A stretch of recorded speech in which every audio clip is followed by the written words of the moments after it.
I'll try to watch what's going on here from here.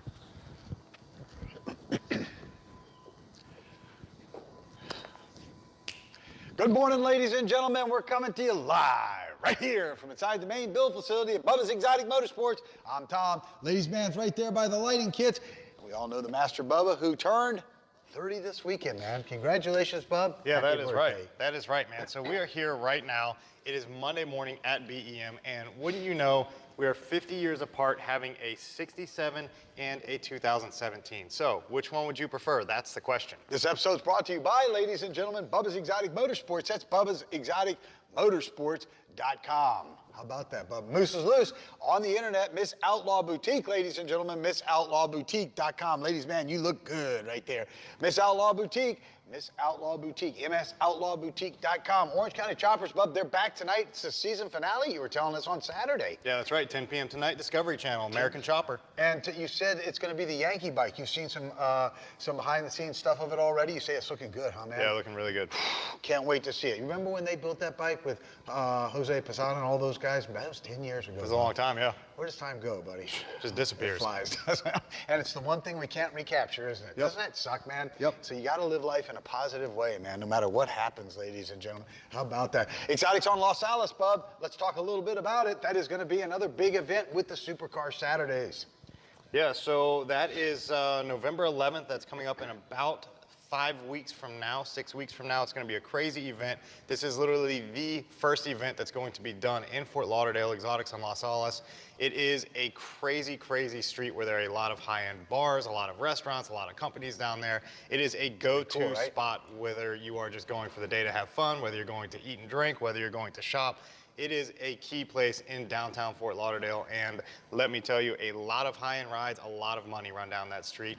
And I'll tell you what, we're going to be there bringing out some of the craziest rides you guys will see in the streets of South Florida, so we're really looking forward to it. It's going to be a lot of fun, Bub. I cannot wait to be part of that and all of that stuff that Floyd's got going on down there. Bub, let's talk a little bit about this. You wanted to talk, by the way, Grandier, who is the exotic car rental company of this area, Bub, this is part of one of the very cool cars you can get on rental from them, man, along with Bentleys and Maseratis and Ferrari, all of that, man. Yeah.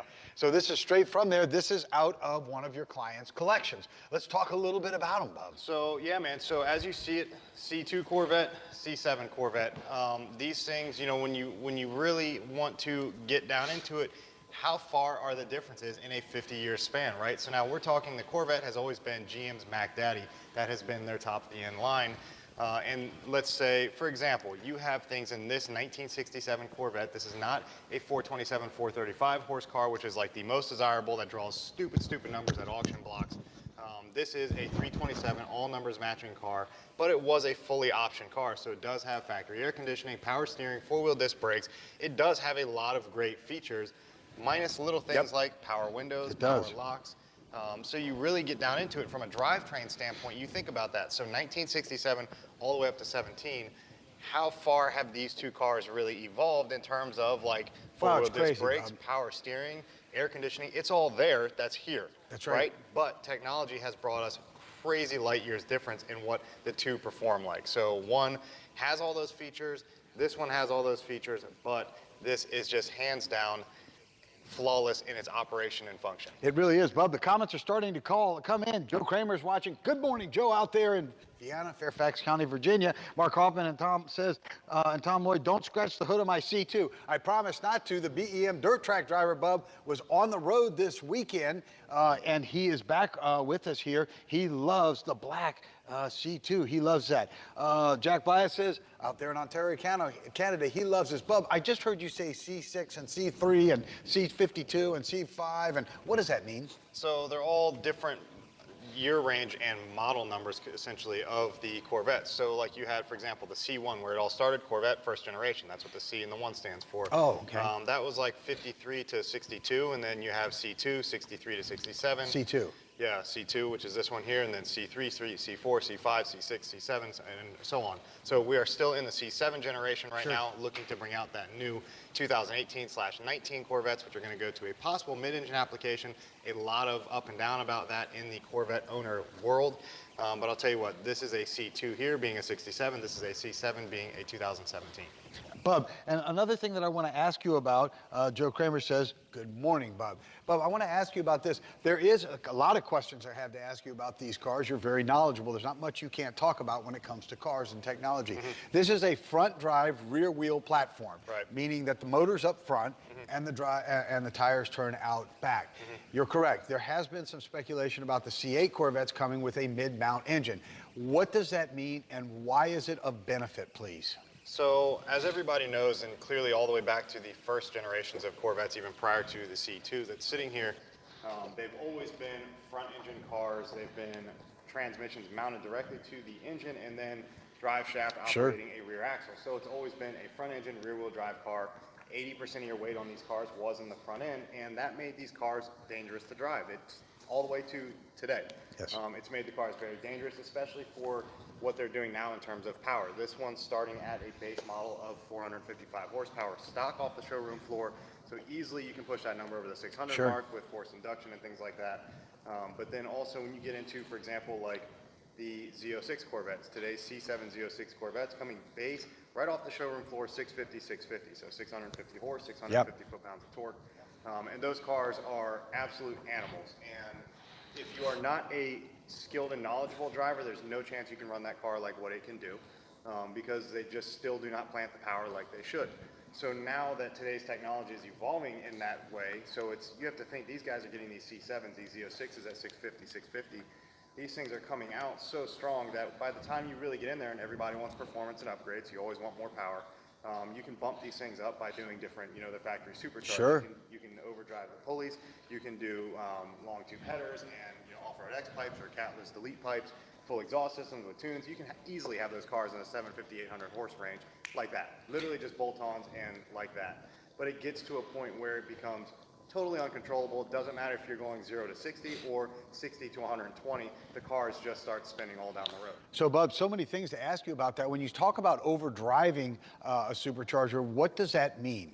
So you're actually, you're going to a smaller size pulley. Superchargers that are a root style supercharger, meaning like an intake manifold position, not like a side mount setup. Those operate off of, well, they both operate off of belts, but they operate off of pulleys that run off your main drive from a belt. So when you work this pulley size, whether you go up or whether you go down in size, you are changing essentially the speed of what the supercharger is doing. And that also changes how much boost you create in the motor. So you can go from 7 pounds, 8 pounds factory to 12 pounds, 15 pounds, all the way up to 20 pounds. Again, every one of those boost increments have to be something internal you have to do in terms of the motor, whether it's upgrading fuel system or going heavy in boost. You need to upgrade the whole inside of the motor so you don't blow the thing apart. So, Bub, do me a favor, please double check your mic. We've got people saying they're trying to understand what you're saying, and it sounds like you're sitting on your mic. They're trying to get this informational. I'm sitting on it, but my mic is dead. Your mic is dead?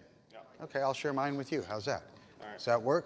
Mine's dead. Sorry, guys. Sorry. That's okay. I'll share mine with Tim, ladies and gentlemen. So, Bub, let's talk a little bit about, and that's why you have lapel mics like this. Thank you, Jeff Graham. By the way, Jeff, I tried to answer your call. I was walking in the door, and I saw you were calling, and I tried to get to your call. I'm trying to monitor this. He's not going to hear you if you're talking away from your mic. Absolutely.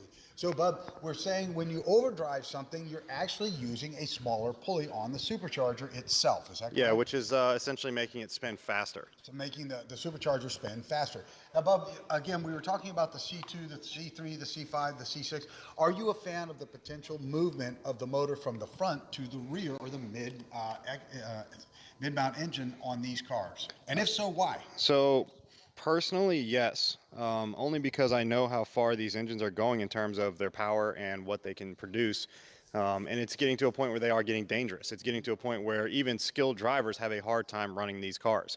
Now, Jeff, please tell me if Jeff, please let me know if this is better for you to hear out there as well. Bub, another question that I had for you is when you look at this car came stock with how many horsepower in 60? 300.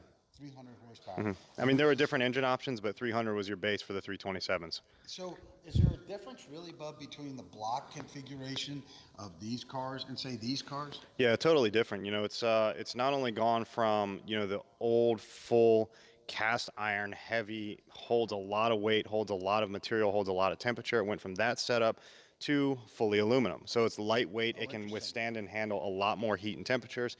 Head gaskets, man, how often do you hear people talk about head gaskets being blown today? you probably don't hear that word at all anymore. When it's things like this, you're cruising on a summer day, boom, head gasket. And what's typically a good cause for head gasket malfunctions? It's funny because it's head gasket malfunctions come from one thing. They come from heat, and heat typically comes from uncarbureted cars. Not so much cooling system efficiency, but air fuel delivery, so ignition related. So a lot of people don't understand that when you see people with a bunch of fans on the front of their car, it's not so much a cooling problem, Bub. It is Typically fuel delivery or ignition. exactly what it is, ladies and gentlemen. So keep that in mind as you're working on your classic cars and hot rods. We don't have those problems, Bub, and I never thought about this. We don't have those problems with the advent of the aluminum engine and the EFI management systems. Yeah, they're and that's what's nice about fuel injection is they're always self-monitoring. So there's never a point in time where there's a sensor that goes out of its parameter that doesn't get brought back in within range of where it should be because of the other sensors tied in, all communicating back to one brain. Corvette, Bub, has always been America's sports car. How is it held up commonly against, say, some of the exotics? We do feature a lot of the exotics here. How does it hold up against some of the exotics out there? It's pretty solid, man. The Corvettes have always been pretty strong in their arena. But they're two different animals. You have like the C7 Corvettes that 0 to 60 times are in the 3.5, 3.8 range, even lower with the Z06s, and that's getting into that supercar class, which is registered at 3 seconds, 0 to 60 times. So with the right mods and the right upgrades, you can get those cars in that supercar 0 to 60 3 seconds flat range. But again, how hard is it going to be to plant this kind of power to the ground once you start reaching those types of numbers? And then when you move the motor back, Bub, towards the mid area, does that help get that power down on the ground a little bit better, do you think? Oh, 100%. It's going to turn these cars into more of a full throttle, wide open throttle, exotic design style car. Mid-engine design is going to be more of a well-balanced car. It's not going to be all your weight up front. It's going to be almost dead center in the center of the car. And, that just helps for everything from braking to handling to planning the power to, getting it down to the ground and launching it, every piece of it. So, Bub, are you in favor of this moving over to, say, a mid-engine platform, do you think? There's a lot of purists, just like the purists with Harley-Davidson, who say, oh, my God, they're going to go to water-cooled and blah, blah, blah. When, in fact, even on their big bikes, they've kept all the water cooling up top. You can't see any of the fans, can't see any of the hoses. They've gone a long way to make that look very traditional and retain those roots and that sound. Will Corvette follow those same lines? Yeah, it's going to be beneficial, man. It's there's going to be those guys out there that will never want to get away from the front engine design, and it's probably going to be an option from GM which way you buy the car. It might be two different styles, so it might be a limited run, it might be production run, but it's definitely something that I would look at going into a mid-engine design. How about, Bub, in terms of the V8 taking on, say, the V10s or the V12s in terms of horsepower and torque? Tell us a little bit what makes those engines different. A V8 produces horsepower from a different perspective, more, I think, torque, is that right? Yeah. And the V10s or 12s produce it more from a rev, correct? Yeah, so they're two different animals. You're working with V8s versus V10s, V12s. It's just the way that the two motors run are totally opposite. It's one produces power that spins out of the hole because it produces so much power and torque right away instantaneously, where the exotics that are higher end, the V8 or the V10s, the V12s, those are higher end RPM range motors. They're meant to be from, say, 5,500 up to 8,000, 10,000, 12,000 RPM range. And it takes a second to get there, but when it's there, the things are just animals and they're screaming. That's where their power band is. These cars, it's right away. It's from idle to about 6,500. So how is that in terms of motor longevity? In other words, I was always of the opinion, and I come from the old school, Jeff Graham, you'll appreciate this, Jack, you'll appreciate this. Some of our older guys, my age, I'm 57 now, we came from the thinking, Bob, that running high RPMs in a V8 caused everything to unravel and fall apart. How is that in today's society? It's, the motors are built to withstand it. It's, for example, the new Ford GT350R Mustangs, those are good for 8,500 RPM. So coming out of a V8 mass production, that's a pretty respectable number, and that's just stock off the showroom floor, which has to be more on the conservative side than what the motor can truly handle because it's got to sell to the whole public. One of the things I noticed, Bub, the other day is they were saying that this particular car I was looking at had 6-bolt mains. That's a lot of bolts running across the bottom of those main caps. Yeah, it holds them together really strong, man. It just shows they can withstand a beating. And it says they're ARP bolts, so that they're going to be smaller bolts. They're not going to be the big 5/8 or 9/16 that we're accustomed to, right? Yeah. So where do you see that in terms of the technology? Does that allow higher RPMs? Is that what kind of holds everything together down there?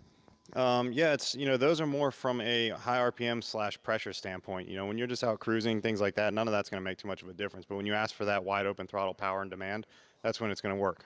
So, Bub, are you a fan of the exotics kind of power band or the American car power band, or a fan of both?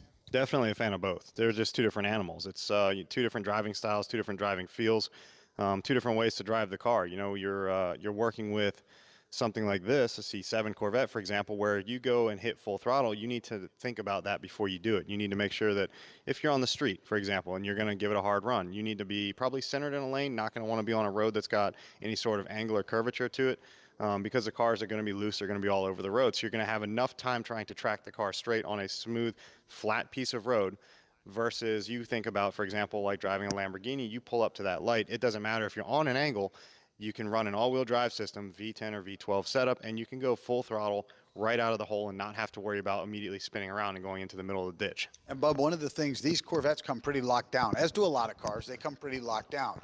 You offer that service to your clients that bring their Corvettes in. You unlock them so that they don't have all of the traction control and all of the performance modifications pulled down out of them, set at the factory.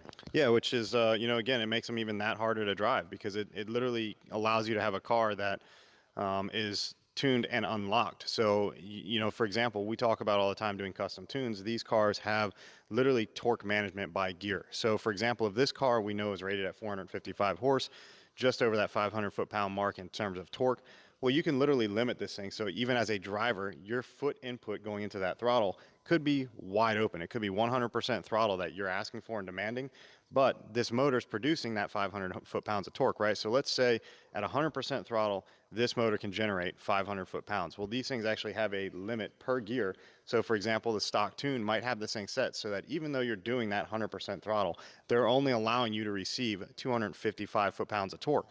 And that's just to keep the car safe in terms of in a straight line, running it down the track, running it down the street, whatever it is you're doing and asking that car to do, it is torque limit by gear. And that is what kind of sucks when you get these things off the showroom floor, but makes them that much funner by simply doing a handheld tuner. You can literally plug them into the car and unlock all of those parameters, do a custom tune with inside that, and you can literally open up every one of those gears. I always go all the way on them with my torque limits. So you're essentially driving a car that if you have 1,200 horsepower, you're getting 1,200 horsepower down to that rear. It's not being limited by different sensors along the way. Very good stuff, Bub. Bub, for the Andriatis brothers, I watched you do a very, very cool build, kind of a retro build that took an old school 62, 63 body and set it down on top of a C5. This was some years ago. C5, yeah. C5 Corvette. Talk a little bit about that. So, that was a rebody design. That was a 67 Corvette, same thing that's sitting here on the floor. And that was actually a 67 body that was dropped down onto a C5 chassis. So that was from 97 to 04. Pretty solid chassis for their time, just at that 400 horsepower mark. You could get them up to that 556 range depending on what adders you had on that thing. And, it made for a lot of fun. So it gave you that old school looks and styling, but it gave you that modern performance. You did a lot of cool stuff to that top, the body match, the target top and everything. You made a lot of fun, cool adjustments to that car to really make it very special. Was it blue, if I recall correctly? Yeah. Yep, blue. That was a neat car, wasn't it? Yep. The future Corvettes in your mind. What about it? Where do you think they'll go? What do you think will happen from here? Well, it's just like anything else. It's going to keep evolving. It's going to start getting more aerodynamic, more lower to the ground, sleeker, wider. Technology is going to keep these things pushing forward, and the advancements are never going to stop. I noticed a couple of body lines on the front of this are off. Does this car, did it come from the factory like that? Do you think it was involved in an accident? What are your thoughts? So I don't want to bash it, but GM's paint quality production, since I would say like 2008, 2009, 2010, that era, has just been off. It has not been spot on. It's very orange peely in terms of the quality of the paint, and that's just mass production. That's the way it goes, but that's the way that they're building them now. So no, this has never been wrecked, never been hit, but this is exactly the way these things roll right off the showroom floor. And Bob, one other question, because I know a lot of people wanted to know some of the historical stuff about this as well. What did you think, I guess 5 years ago, 6 years ago, when the floor collapsed at the Kentucky Museum and so many of the original one-off Corvettes were lost? Well, it's a part of the history that's gone, and there's really not much you can do about it except for pull out what you can, save it, and that's it. And I don't know what the current standing of that is now, but I think they've actually kept most of those cars in the condition as they were when they were actually damaged. Oh, so they'll go back on display in that condition as Right. part of the lineage and part of the history. Right. That's pretty interesting stuff, Bub. Well, Bub, thank you so much. We appreciate you bringing us a little bit of the factual stuff between the 67, and the 17 Yep. Chevrolet Corvettes. Long may they live, Bub. They are iconic. They are very, very American as well, correct, Bub? That's right. Until Friday, Bub. Just keep on doing it, Bubba style. Ladies and gentlemen, this episode has been brought to you by technical difficulties, by dead batteries. And it's funny, you go through mic checks, ladies and gentlemen, and the next thing you know, you got a dead battery in your mic pack. I'll show you what, ladies and gentlemen. A lot of people don't get to see it. These are actually the mic packs that you use when you are filming. You can see these sit on a clip, and they sit inside. You tuck them down inside of your shirt physically, and they're very tiny and very small. And then you have a transmitter that walks over to a receiver and plugs into your audio equipment. There's a clip on the back of this, and you typically wear it in your back pocket. If you look at anybody that you see on Discovery as well, and like that, you'll see their back pocket always has something like this. Oftentimes, and I say this with all respect, women will wear their mic packs in the back right here in their bras. It's a true story. Watch when you see Orange County Choppers and you see Joni. You'll see hers is up high as well. It's a lot easier to move around than this kind of pulling up through the back of your shirt and hitting you. So there's some inside entertainment information. This episode has been brought to you by, ladies and gentlemen, Bubba's Exotic Motorsports. That's BubbasExoticMotorsports.com. Visit us online for over 30,000 parts, man. We had, Bub, I think, 800 hits just this week alone on the Capristo Huracan exhaust. Am I correct in that? Think about that, ladies and gentlemen. 800 hits on the Hurricane Lamborghini exhaust alone. It's pretty cool stuff, man. Go out there and check it out. It's really neat. And if you saw Friday's show, you'll see how finely crafted these pieces of exhaust really are. It's really cool stuff, ladies and gentlemen. Miss Outlaw Boutique, MS Outlaw Boutique. What's the matter, D? What's the matter, Bubba? Little man is sitting right here at the base of the floor, ladies and gentlemen, and he's trying to say something. I see him sitting there wanting to say something. You say whatever you want to say, Bubba. There he is, ladies and gentlemen. What, Burr? What? What's the matter? What? What do you want to say? Huh? We got to be careful because he's going to come after. Here he comes, ladies and gentlemen. The ladies' man's going to join us right here. There he is, ladies and gentlemen. Say hi to everybody, Burr. There he is, ladies and gentlemen. The ladies' man makes his appearance. I know Mr. Mark Hoffman's happy out there. Here he is, ladies and gentlemen. This episode has also been brought to you by Bubba's Miss Outlaw Boutique. That's MS Outlaw Boutique. MissOutlawBoutique.com, ladies and gentlemen. Miss Outlaw Boutique. Join her online for all the latest in accessories and apparel from Miss Outlaw Boutique. Exotics on Los Salas. Make sure you're there November 11th. We're going to have a lot of celebrities there. Going to be packed there. Monster Energy is going to be out. A lot of big people are going to be out there with us. Please come out and join us. Very cool event in Fort Lauderdale. Ladies and gentlemen, it's going to be very, very cool. And Orange County Choppers tonight. Season finale. The Yankees bike. Bub's released it. He's seen it. It's going to be pretty cool. 10 o'clock on Discovery, ladies and gentlemen, tonight. Let's reach out and touch somebody's life in a very positive manner if we can today, ladies and gentlemen. Doesn't matter how bad your day is. Always keep others in front of you. Let's put shoes on somebody who has feet, who has holes in them. Let's feed somebody who's hungry. Ladies and gentlemen, right there at the corner of Sitco, 7-Eleven. Grab them a protein bar and a power shake and a protein shake or whatever you call them in a power bar. It's cheaper than your designer cup of coffee, ladies and gentlemen. And you know what? If someone's got their hands full, let's open the doors for them. Until Friday, ladies and gentlemen, let's keep on doing it Bubba style. Right on. Little man, you ready to go eat? Are you ready for some lunch, man?